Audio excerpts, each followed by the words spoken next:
नमस्कार मित्रांनो, माझं नाव साधना. आपल्या या चॅनलवर तुम्हा सगळ्यांचं स्वागत आहे. मी एका खेडेगावात राहायचे. शेतामध्ये आमचं घर होतं. आजूबाजूला घरं होती, पण जराशी लांब होती. एक दिवशी झालं असं, संध्याकाळची वेळ होते. मी तशी घरी एकटीच असायचे, पण नुकतंच चोरांची भीती सुटली होती. त्यामुळे मला घरात एकटीला राहू वाटत नसायचं. मी घरी एकटी होते, मात्र माझं कशातच मन लागायचं नाही. संध्याकाळी नको वाटायचं. त्यावेळेस मी आमच्या शेजारी एक तरुण राहायचा, म्हणजे त्याचं सगळं कुटुंब राहायचं. मग काय, मी एक दिवशी त्यांच्याच घरी गेले. त्यावेळेस ते म्हटले की तुम्ही अचानक कशा काय? मी म्हटलं की अहो, चोरांच्या भीतीने आले इथे. त्या दिवशी त्या शेजारच्या आत्या होत्या. मग मी त्यांच्या घरी राहू लागले. त्यांचं घर तसं चांगलं होतं. त्यांच्या घरी पण लोक असायची. घरातली कुटुंबातली माणसं होती. असंच मी त्यांच्या घरी रोज संध्याकाळी झोपायला जात होते.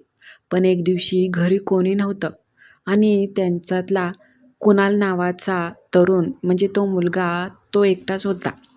कुणाल तसा त्याचं लग्न झालं होतं, पण त्याच दिवशी घरातले सगळे कुठेतरी बाहेर गेले होते आणि त्या दिवशी कोणी येणार नव्हते. मी त्या दिवशी त्यांच्या घरी झोपायला गेले, तर बाई गं, त्याने माझ्यासोबत जे केलं तो अनुभव अजून पण माझ्या डोळ्यासमोर असाच आहे. मी त्याला नाही पण म्हणू शकले नाही. माझी खूपच मजबुरी होती. त्या दिवशी नक्की काय घडलं, तीच कथा आज मी तुम्हाला सांगणार आहे. पण त्याच्या आधी, जर तुम्ही नवीन असाल आणि अजूनपर्यंत आपल्या या चॅनलला लाईक सबस्क्राईब केलं नसेल तर लगेच करा. चला तर मग कथेला सुरुवात करते. नमस्कार मित्रांनो, माझं नाव साधना आहे. मी दिसायला सुंदर देखणी होते. आमचं घर गावापासून खूपच लांब इकडे वाडीत शेतामध्ये होतं. शेजापाजाऱ्यांचे आमचे सगळ्यांचे संबंध चांगले होते.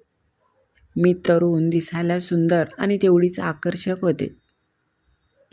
सगळ्यांना माझा स्वभाव माहीत होता. मी किती मिळावू आणि किती आपलेपणाने राहते. त्याचसोबतच आमच्या घरापासून लांब लांब घरं आहेत. मी त्या दिवशी सकाळी गावामध्ये गेले होते. माझं थोडंसं काम होतं. त्याच वेळेस गावातल्या माझ्या ओळखीच्या बाया तिथे जमल्या होत्या. त्यांचा एकच विषय होता, गावात चोर सुटलेत आणि बाई गं, एकटं कोणी घरात असलं की नेहमी येतात आणि काही पण उचलून येतात. ते ऐकून मला खरंच खूपच वेगळं वाटलं आणि भीती पण तेवढीच वाटली. सुरुवातीला मला वाटलं की ह्या गावातल्या बाया काही खरं नसेल, उगीच मला घाबरवण्यासाठी बोलत असतील. मात्र 1-2 ठिकाणी पण मला तसंच ऐका भेटलं. मग काय, मी कशीबशी त्या दिवशी वस्तीवर शेतामध्ये आले. स्वयंपाक वगैरे उरकलं, मात्र डोळ्यासमोर तोच सकाळचाच विषय येऊ लागला आणि मला एकटीला घर खायला उठलं. तशी मी एकटी कधी नसायचे, पण माझ्या सासूबाई आणि मी राहायचो. माझ्या सासूबाई माझ्या नंदेकडे गेल्या होत्या काही दिवसांसाठी आणि घरी मालक पण ड्रायव्हर असल्यामुळे सतत बाहेरगावी. मला काही सुचत नव्हतं. मी कशी एकटी राहणार ते मला समजत नव्हतं. थोडा वेळ वाट पाहिली, मात्र बाई गं, माझं लक्ष लागना. शेवटी आमच्या घराच्याच अगदीच काहीच अंतराने जवळच बाजूच्या शेतामध्ये एक कुटुंब होतं आणि ते सगळं आपल्या परिवारासोबत असायचे. घरात 5-6 माणसं होती. त्यामुळे मी म्हटलं की जावं तिकडेच, त्यांच्याकडेच. म्हणून मी त्यांच्या घरी गेले. आत्या म्हणायची, मी त्यांना त्या घरी होत्या. मला म्हटले की काय गं साधना, आज कसं काय येणं केलं आणि एवढ्या उशिरा? अगं, संध्याकाळचे 10 वाजत आले.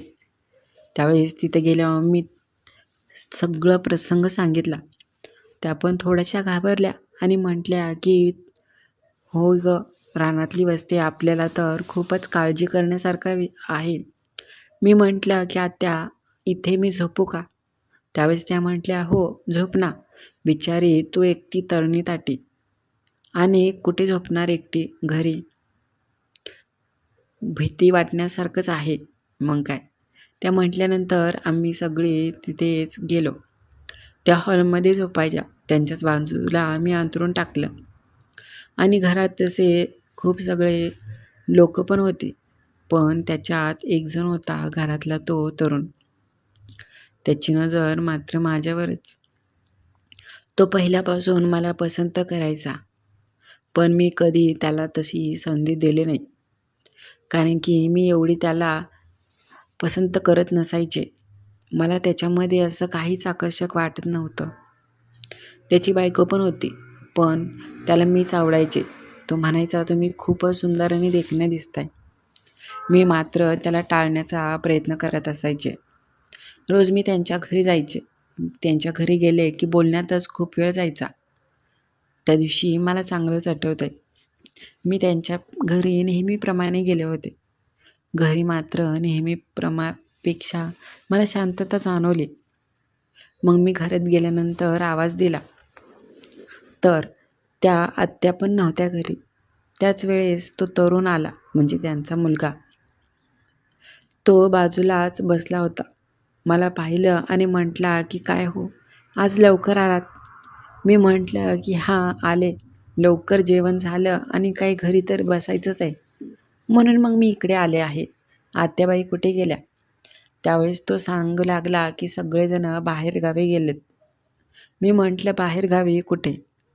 त्यावेळेस तो म्हटला की माझ्या बहिणीच्या घरी थोडासा जागरण गोंधळाचा कार्यक्रम आहे आणि मग तिने सगळ्याला सांगितलं होतं म्हणून सगळे गेलेत. हे ऐकून मी आश्चर्यचकित झाले. आणि तुम्ही? त्यावेळेस तो म्हटला की घरी जनावरं वगैरे आहेत, संध्याकाळचं कोणीतरी माणूस लागतंय, म्हणून मग मी म्हटलं की मी थांबतो, तुम्ही सगळे जावा. त्यावेळेस तो म्हटला की वहिनी तुम्ही नका काळजी करू, अगदी निवांत गाढ झोपी जावा, काहीसुद्धा प्रॉब्लेम नाही. असंही आपण घरी एकामेकाला आहे सोबत. बाई गं, त्याच्या मनात काय होतं ते मला कधीच समजलं नाही. आम्ही बोलतच बसलो होतो. समोर TV लावला होता, पण माझं लक्ष आज काय माहीत त्याच्याकडेच जात होतं. त्यावेळेस तो म्हटला की तुम्ही एकट्या राहता, तुम्हाला भीती वाटते, पण इथे आल्यावर कसं वाटतं? मी म्हटलं कसं वाटायचं, तुम्ही वगैरे असता घरी आणि आत्याबाई आणि सगळेजण असतात, त्यामुळे काही वाटत नाही, म्हणून मग मी इकडे येते ना. तो म्हटला काही पण म्हणा, पण तुमच्या सौंदर्यात खूपच भर पडले. ऐकून मी आश्चर्यचकित झाले. तो असा का म्हटला ते मला समजलं नाही, मात्र त्याची नजर चांगलीच माझ्यावर खेळली होती. तो म्हटला की आधी आणि आतामध्ये खूपच फरक आहे. आता तुम्ही किती तजेल आणि टवटवीत अगदी देखण्या दिसता. मी म्हटलं कशाने? तो म्हटला की नाही, आधीपेक्षा आणि आतामध्ये खूपच तुमच्यात बदल झाला. कसं काय हो? मला त्याच्याविषयी काहीच समजत नव्हतं की त्याला नक्की कोणत्या गोष्टीसाठी म्हणायचं. तो म्हटला की आधी खूप सडपातळ होता, मात्र आता चांगल्या भरून आलात. त्यावेळेस मी खूपच लाजले होते. सरळच तो असं म्हणत होता, पण त्याच्या मनात जे काही आहे तो उघडपणे आणि स्पष्टपणे बोलत होता. तो म्हटला की खूप दिवसापासून मला ही गोष्ट तुम्हाला बोलायची होती, पण तुम्ही मला बघितलं की अगदीच तोंडच फिरवता आणि मला बोलण्याचा प्रयत्न पण नाही करत. का हो वहिनी, तुम्हाला मी आवडत नाही का? आणि माझ्याशी बोललेलं तुम्हाला आवडत नाही का? तसं असेल तर सांगा, मी तुम्हाला अजिबात बोलणार नाही. मी म्हटलं अहो नाही भाऊजी, तसं काही नाही, पण तुम्हाला तर माहीत आहे घरचे तुमच्या आणि माझ्या अगदीच वेगळाच अर्थ घेतील, म्हणून मी तुम्हाला तर माहीत आहे माझं वागणं. तो म्हटला की हो तुम्ही खूपच संस्कारी आहात, पण काय करायचं, एवढ्या तुम्ही देखण्या असून पण एकट्यासारख्या राहता. कधीतरी आनंद घ्या ना स्वतःच्या सुखासाठी. मी म्हटलं कसला आनंद? त्यावेळेस ते हसले आणि म्हटले की कसला आनंद म्हटल्यावर काय म्हणणार मी? अहो तुम्ही एवढ्या देखण्या आणि सुंदर आहात आकर्षित, तुम्हाला मी खूप दिवसापासून पसंत करतो. खूप दिवसापासून माझी इच्छा होती की तुमच्यासोबत काही वेळ घालवायचा. माझ्याकडून नक्कीच तुम्हाला खूपच सुख भेटेल आणि मी तुमचं मन जिंकून घेईन. पण तुम्ही मला कधी अशी संधीच देत नाही. असं तो मला बोलत होता. मी मात्र खूपच लाजले होते. पण आता मला पण गरज होती. कारण की खूप दिवस झालं मला अगदी जीवापाड प्रेम करणारं कोणीच नव्हतं. असंही आज खूप इच्छा पण दाटून आली होती. खूप दिवसानंतर माझं मन पण हलकं आणि शांत होणार होतं. त्यावेळेस मी म्हटलं, मी तुम्हाला कधी नाही म्हटले. फक्त काही गोष्टींना मर्यादे असते. तुम्ही कुठे पण पाहिलं की हसता आणि बोलण्याचा प्रयत्न करता. आपल्या दोघात चालतं हो, पण बाकीच्या लोकांना. तो म्हटला की तुम्ही म्हणत असेल तर आपल्या दोघातच राहू द्या. मी कशाला गावभर करेन. पण मात्र आज काही पण झालं तरी आपल्या दोघात काहीतरी व्हायला पाहिजे. आणि मला नाही राहणार. तुम्ही पण एकटे आणि मी पण एकटे आहोत एवढ्या मोठ्या घरामध्ये. आणि आपल्यामध्ये जर काहीच होत नसेल तर ही गोष्ट खूपच माझ्या मनाला लागेल. असं तो मला म्हणत होता. पण काय माहीत, माझं पण मन त्याच्याविषयी एवढं आकर्षित झालं होतं की आता मला काय होतंय हे मी शब्दातसुद्धा सांगू शकणार नाही. त्यावेळेस मी म्हटलं, मी कुठे नाही म्हटले.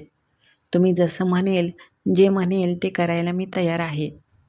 तुम्ही फक्त पुढाकार घ्या. असं मी म्हणताच बाई गं, त्याने क्षणाचा पण विलंब नाही केला. तो माझ्या शेजारीच आला आणि बसला. म्हटला की एवढं का मला तरसवता? इतका दिवस का माझं मन पाहिलं? तुम्हाला काय माहीत माझ्या मनाची वेदना किती होत होत्या. मी म्हटलं की जाऊ द्या, आज आहे ना, आज तर मला समजेल तुम्ही किती मला प्रेम करता ते. त्यावेळेस मग काय, तो सुरू झाला.